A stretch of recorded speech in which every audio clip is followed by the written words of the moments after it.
Shifting focus now, taking you to the United Nations General Assembly in New York. After Pakistani Prime Minister Shehbaz Sharif compared the situation in Jammu and Kashmir to that of Palestine, External Affairs Minister Dr. Jaishankar took a jibe directly at Pakistan. And this time Jaishankar took a jibe saying that over the terrorism that Pakistan harbors, saying that the country was making a conscious choice of being left behind in the global order due to their own karma. Jaishankar compared Pakistan's GDP with radicalisation and its export with terrorism. Jaishankar was very clear and crisp and termed Pakistan a dysfunctional country, warning Pakistan of consequences of its actions in the coming future. Terrorism is antithetical of everything that the world stands for. All its forms of and manifestations must be resolutely opposed. The sanctioning of global terrorists by the United Nations should also not be impeded for political reasons. Madam President, many countries get left behind due to circumstances beyond their control. But some make conscious choices with disastrous consequences.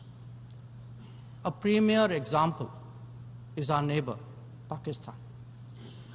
Unfortunately, their misdeeds affect others as well, especially the neighborhood.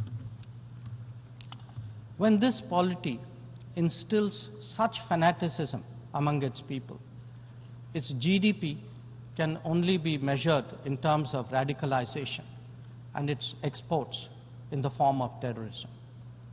Today, we see the ills it sought to visit on others consume its own society. It can't blame the world. This is only karma.